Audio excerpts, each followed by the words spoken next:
Como decís, el Banco Central está en pleno proceso de convergencia a niveles neutrales. La inflación está dejando de ser un problema. De hecho, vamos a cerrar probablemente en el centro o algo bajo el centro del rango meta inflación ahora en diciembre. Entonces, ahora el Banco Central tiene la tarea de ir retirando todo esta herramienta, o sea, que es la tasa de interés sobre niveles neutrales, que al final termina siendo como un poco contractivo para la actividad económica y eso reduce la inflación. Ahora, lo que nosotros habíamos visto durante el 2023 es un efecto, pues, especialmente del consumo y la inversión, que fueron bastante afectados por el incremento de la tasa de interés, y estos paulatinamente se han ido como recuperando, todavía no llegan a los niveles más o menos de crecimiento esperado, promedio de lo que debería ser el consumo y la inversión, pero van convergiendo lentamente. Eso es lo que nos están mostrando los últimos indicadores de actividad. Y el Banco Central está reduciendo bastante lento para mi gusto, en 25 puntos base. En noviembre nos sorprendió a todos con una baja de 50 puntos base, que daba la impresión ahora en diciembre que tranquilamente podría haber una mantención en la tasa, dado que probablemente parecía ser que estaban adelantando la baja de 25 puntos base. Sin embargo, volvieron a bajar 50 puntos base. Ahora, ¿por qué pasa y por qué probablemente el cambio está en el escenario de convergencia del Banco Central, que tenía un escenario de convergencia lenta, probablemente por los riesgos que ellos ven asociados a una convergencia rápida a niveles neutrales? Estaba muy relacionado al desarrollo del escenario externo, que para mí en particular no cambió mucho, pero para ellos sí, especialmente con el cambio de tono y el cambio de perspectivas de la tasa de interés para Estados Unidos, de la Reserva Federal para el 2024. Eso quitó presión, mucha presión para las monedades emergentes. Eso hizo que el dólar se deprecie frente al resto de las monedas y se aprecie un poco o sea, las emergentes se aprecien contra el dólar. Eso tuvo su impacto acá. Entonces, al final eso termina poniendo en una situación un poco más cómoda. ¿Cuál es la situación también cómoda que tiene el Banco Central en esta coyuntura internacional? Es que los precios del petróleo no están aumentando como probablemente indicaban los futuros hace unas semanas, unos meses atrás. Entonces ellos tienen un escenario en el que tienen menor presión por el diferencial de tasa y términos de intercambio más favorables. Eso a ellos les permite una convergencia mucho más rápida. Ahora, hay otro elemento que ahora se está sumando a esto, que de hecho puede incluso ayudar a que el Banco Central pueda seguir reduciendo hasta en 50 puntos base la, la tasa de interés, y está relacionado con el tema del tipo de cambio. Porque el tipo de cambio es importante por el traspaso que tiene las variaciones, el tipo de cambio a los precios importados. ¿Qué es lo que estamos viendo en estos últimos días, especialmente en 2 semanas, días? Es un descenso brusco del tipo de cambio. ¿Por qué está asociado este descenso brusco del tipo de cambio? ¿Será que está asociado al, al escenario internacional? Probablemente se preguntarán algunos, y la respuesta es no. Esto está mucho más asociado a la reciente emisión de deuda soberana del Ministerio de Hacienda, que volvió a contar con participación de inversores extranjeros. No tengo la información de qué monto preciso, pero sé que entraron algunos inversores extranjeros, y eso hizo que en el fondo haya una abundancia de dólares en el mercado, y eso presionó el tipo de cambio a la baja de manera bastante importante. Ahora, esto cambia completamente el escenario de tipo de cambio para todos. De hecho, particularmente yo estoy en pleno proceso de reevaluación de mi escenario de tipo de cambio para el 2024. Antes que pase todo esto, si nos poníamos a hablar el 31 de octubre, no, si octubre tiene 31 días, eh, yo te iba a decir que el tipo de cambio en el 2024 iba a cerrar en 7.600, y eso probablemente iba a hacer que y esperábamos a un nivel de convergencia igual rápido para ahora lo que el mercado está esperando, pero ese 7.600 le iba a poner algo de presión al Banco Central, y probablemente la convergencia no iba a ser tan rápida. Ahora, ¿qué va a pasar con la tasa de interés en el 2024? Probablemente, si es que seguimos con este efecto del tipo de cambio, efecto que tiene las emisiones locales del Ministerio de Economía haciendo muchas más emisiones en deuda local, puede ser que el tipo de cambio esté baje incluso un poco más. Eso va a hacer en el fondo que los precios de los bienes importados caigan mucho más rápido. Ya estamos en un proceso de convergencia porque tenemos ya niveles de comparación bastante altos y los precios se van ajustando lentamente. Probablemente si me está viendo alguna estudiante de economía se va a recordar la famosa frase que los precios son rígidos, o sea, sticky en el fondo.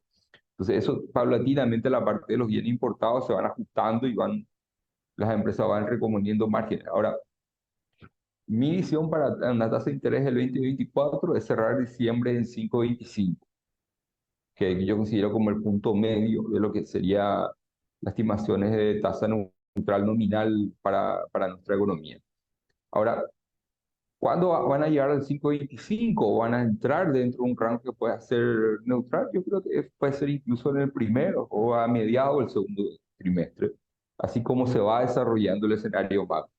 Ahora, si llegamos a tener un poco más de tensión, especialmente por la parte de los mercados financieros internacionales, y eso puede empujar a que el precio del petróleo suba un poco más, el precio de la gasolina, que viene cayendo bastante, incluso el futuro de la gasolina indica una caída más significativa para los próximos meses, puede que a lo mejor se revierte y la convergencia sea más lenta, pero yo creo que es altamente probable que terminemos el diciembre del 2024 en una tasa de política monetaria en 5,25. Wildo, aprovechando también que ya mencionaste el tema de la Reserva Federal y el panorama en el plano internacional como parte de los argumentos o cuestiones que estuvo considerando el Banco Central del Paraguay, ¿qué te parece que podemos esperar en el plano internacional, teniendo en cuenta de que hace meses atrás el panorama tal vez era un poco más incierto? Ya se prevía que la Reserva Federal vaya empezando con su camino de descenso de tasas, pero no había todavía mucha certidumbre respecto a cuándo iba a empezar ese camino y bueno, básicamente cómo iba a ser ese descenso de tasas que ya estaba esperado, pero todavía tenía parte de incertidumbre, repito. ¿Qué te parece que podemos esperar ya teniendo en cuenta un poco más de información con relación a los movimientos de la Reserva Federal de los Estados Unidos? Bueno, el escenario internacional es, para mi gusto particular, bastante incierto todavía, pero no a un nivel ¿qué diferencia es incierto e incertidumbre? La incertidumbre tiene un efecto negativo en la economía. La incerteza son cosas que uno va viendo que se van desarrollando. En este caso, al final, lo que está resultando y el cambio dice, que tiene de la Reserva Federal son indicadores de inflación que van viniendo muy acorde a las proyecciones que tienen incluso la Reserva Federal y los participantes del mercado, la gente que sigue la economía americana. Entonces, por el lado de los precios, las proyecciones se van dando, entonces los agentes van incorporando y van tratando de interpretar eso. Y su interpretación es que los aumentos de la tasa de interés de la Reserva Federal, que hicieron tiempo atrás, va tomando efecto en los precios, justamente por eso tarda en tomar impacto en la economía, justamente por el tema que había mencionado, el tema de la rigidez de los precios, tema bien conocido. Ahora, ¿cuál es el tema? ¿Cuál es algo que probablemente también puede llegar a introducir un poco de tensión? Es el mercado de trabajo. Los americanos miran mucho el mercado de trabajo, precisamente porque su economía está muy basada en el consumo. A diferencia de la nuestra, que está muy basada en la inversión y en las exportaciones netas. O sea, a nosotros nos importa mucho más que lo que haga la inversión y exportaciones netas que lo que haga el consumo. El consumo te da sustento de alguna forma, pero todavía no tenemos un mercado laboral fuerte como tienen ellos. Ahora, el tema de Estados Unidos, el mercado laboral, ellos siguen todavía con una tasa de desempleo de 3%, que está muy por debajo de su tasa de desempleo neutral, que quiere decir una tasa de desempleo mucho más bajo. Y eso sí, se nota bastante en algunos indicadores, por ejemplo, en la tasa vacante. La tasa vacante está en torno como al 6% o 5 y algo, no recuerdo más el número, pero en el fondo el ratio que uno tiene entre la cantidad de desempleados y la cantidad de vacantes que hay en la economía es casi 1,5 o un poco más incluso. Entonces al final eso te da cuenta de que tenés 2 empleos por cada persona desempleada y esa fricción en el mercado de trabajo hace que en el fondo las empresas para poder contratar tiendan a ofrecer mayores salarios. Esos mayores salarios implican mayor ingreso laboral de la familia y ese mayor ingreso laboral implica mayor consumo. Ahora, ahí está el punto de que probablemente muchos estaban haciendo una apuesta bastante interesante de que podría darse por primera vez en la historia de la economía americana que se produzca un aterrizaje suave posterior a un aumento de tasa de la Reserva Federal. Porque lo común que pasa cuando la Reserva Federal sube la tasa de interés de un año o un tiempo después ocurre alguna recesión. Y siempre suele ocurrir el tema de una recesión en algún sector de la economía que después se expande. Pues siempre la economía de alguna forma tiene algunos puntos de desequilibrio. En el 2008-2009 estaba el tema del sector inmobiliario. En el 2001 fue el tema de las empresas tecnológicas, más de la incertidumbre por el tema de los ataques terroristas que tuvieron los americanos en esa época. Entonces, siempre hay algo así que termina gatillando y termina reforzando y hace que el efecto contractivo que tiene la Reserva Federal en la economía americana sea mucho más intenso y causa una recesión. Ahora parece ser que hay mucha gente que está comprando este escenario de aterrizaje suave, soft landing. A los macroeconomistas nos gusta mucho hacer como eh, retóricas con frases bien marketingera, vamos a decir, y el aterrizaje suave es algo que se usa bastante en todo caso. Entonces, la idea es que probablemente la economía americana evite una recesión solamente con un periodo de crecimiento bajo que va a tener el 2024. Entonces, es el escenario principal que está ahora en los mercados financieros internacionales, pero el principal riesgo viene relacionado con el tema del mercado de trabajo. Y ya hay gente que está empezando a hacer comparaciones, están empezando a mostrar proyecciones que en realidad después por el tema del dinamismo que tienen la parte de los salarios puede tirar otra vez un pulso en, en la inflación. Entonces, igual es incierto, pero se va materializando de a poco el escenario este que parece dar un aterrizaje suave en la economía americana, pero es bastante complicado eh, tener absoluta certeza de que va a pasar con la economía americana. Pero hay una perspectiva más favorable y esto es una buena noticia para nuestro país también, Wildo, teniendo en cuenta de que nosotros tenemos próximamente una emisión de bonos soberanos. Recuerdo que el propio ministro de Economía y Finanzas había comentado respecto a las tasas de interés y bueno, su impacto en ese momento con relación a lo que podría ser una emisión de Paraguay, ¿verdad? Esta emisión se tiene previsto concretar a inicios del año 2024 y el panorama ya es un poco más alentador. La verdad que sí, el panorama es alentador. Estamos en una buena coyuntura. Las tasas de interés, eh, siempre para las emisiones se toman de referencia la tasa de interés de los bonos del Tesoro americano, que para el mercado constituye no un instrumento de riesgo cero, pero es el instrumento menos riesgoso que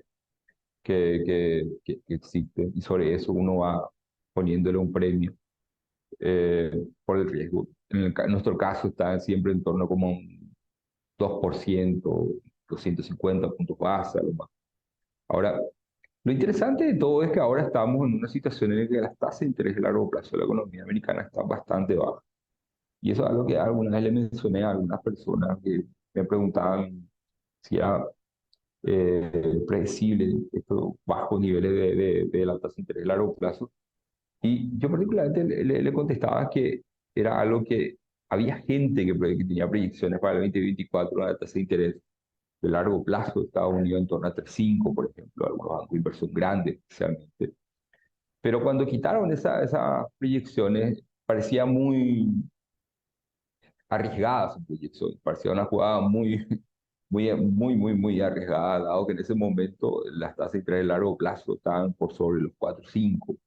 Entonces parecía de hecho incluso que iban a aumentar un poquitito más y la recomposición de la curva de rendimiento americana se iba a dar con la tasa de largo plazo casi no moviéndose y la parte eh, corto plazo era la que iba a hacer el ajuste. Entonces al final se está dando un tema de que se está recomponiendo de manera bien paralela. Entonces eso es algo que probablemente pocas personas tenían en mente y ahora se está materializando. De hecho, vamos a tener una tasa de interés bastante baja probablemente ahora al salir en enero y van pasando los días, van pasando las semanas y las tasas de interés de largo plazo en el mundo desarrollado van reduciéndose.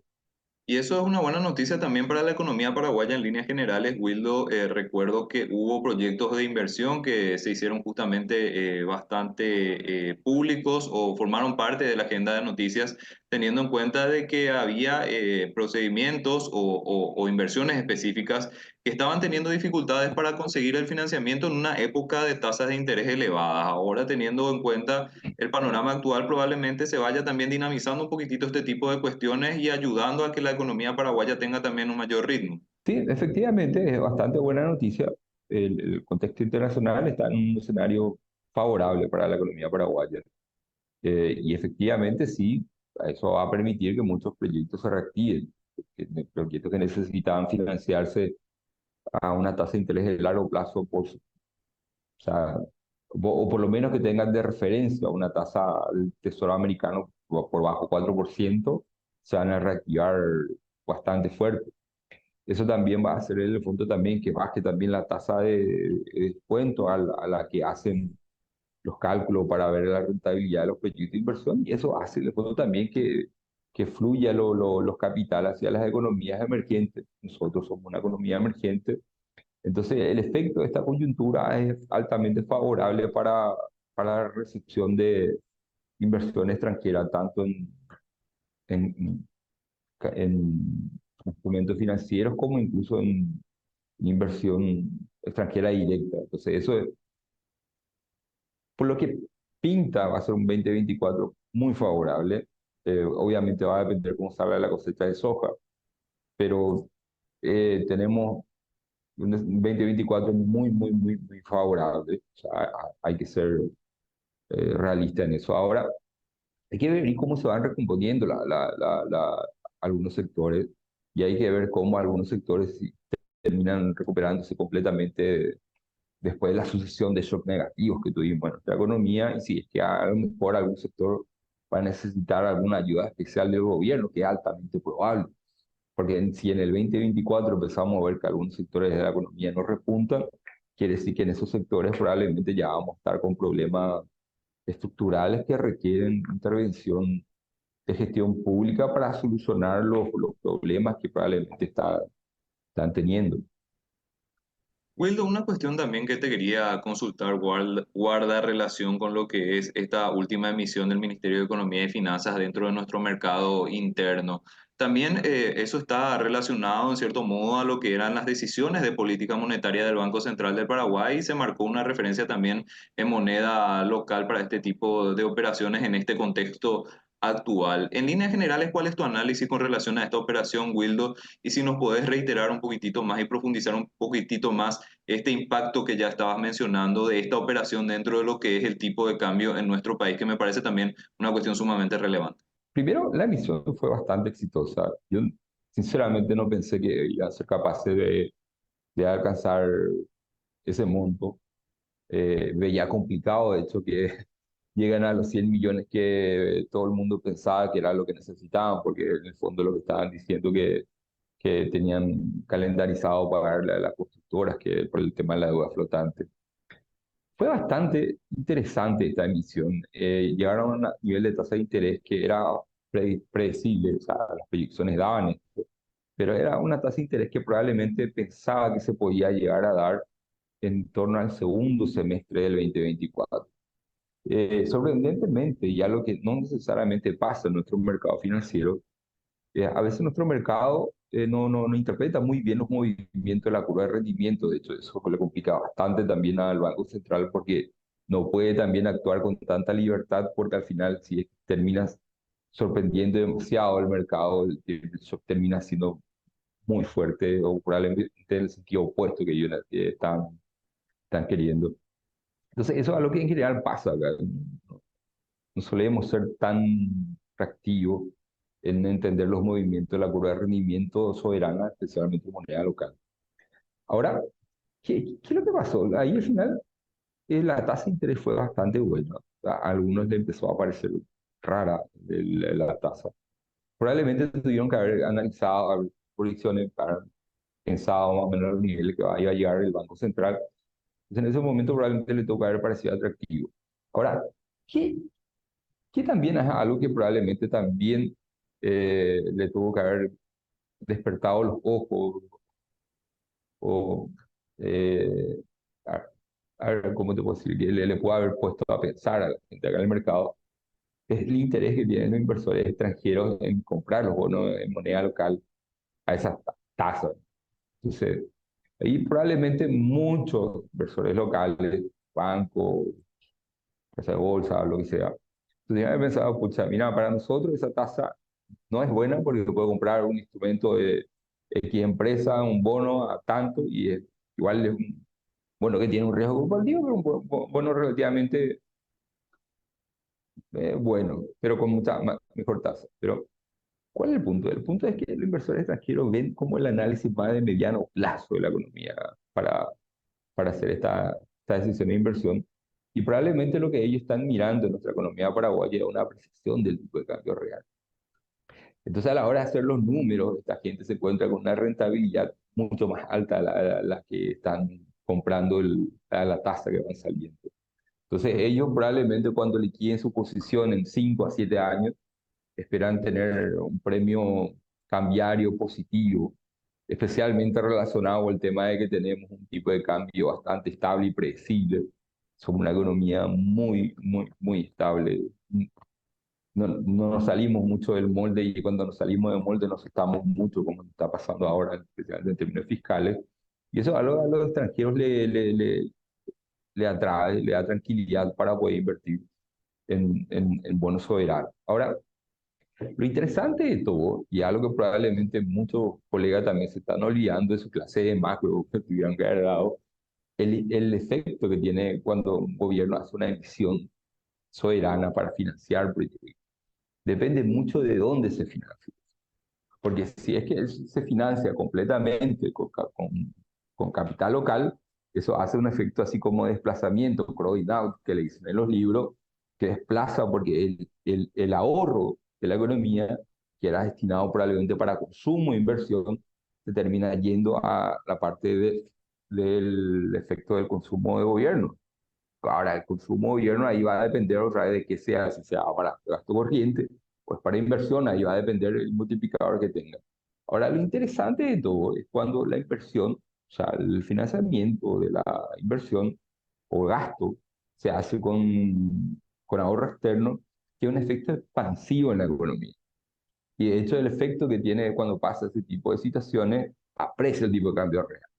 Y esto es lo que estamos viendo ahora con la caída del tipo de cambio nominal, que muchos teníamos proyecciones de un tipo de cambio nominal que se iba a 7.600 por ahí, diciembre de 2024. Entonces, al final, estamos teniendo ahora un escenario en el que probablemente podamos tener incluso capaz una caída en el tipo de cambio en el 2024. Entonces, eso es algo que está completamente fuera del contexto y algo que va a tener que ser parte del análisis de todo prácticamente en este primer trimestre. Todos vamos a estar súper expectantes de cómo se va desarrollando la cosecha del escenario internacional y es la proporción también en que el gobierno haga emisiones, cómo financie la deuda. Porque si llegan a hacer emisiones acá de vuelta y se facilita más el acceso a los inversores extranjeros, los inversores extranjeros van a poder comprar una mayor cantidad de deuda soberana en moneda local y el efecto de eso que va a tener en la economía va a ser mucho más. Sí, va a ser mucho más efectivo el multiplicador fiscal para los gastos, eso probablemente va a ser en torno a 3 probablemente. O sea, recordando el tema de multiplicadores, si el multiplicador fiscal está la discusión académica de si es mayor a 1. Hay gente que dice que es mayor a 1 y que es incluso 2%. Y hay gente que dice que en realidad las economías son como ricardianas, al fondo son como forward-looking. Entonces al final terminan siendo, mira, sabes que es menor a 1 y hasta en algunos casos contractivo. Entonces, es una discusión académica bastante interesante, pero que en la práctica siempre terminamos usando política fiscal para tratar de tener un mecanismo de estabilización de mediano. Wildo, te agradecemos muchísimo tu tiempo y tu análisis de este tipo de cuestiones siempre son sumamente interesantes e importantes de analizar. Hablamos de las tasas de interés y también en parte de las perspectivas económicas para el año 2024. Te agradecemos muchísimo tu tiempo y esperamos contar siempre con tu participación en este espacio. Muchas gracias, Eduardo. Saludos a la audiencia y felices fiestas a la audiencia también.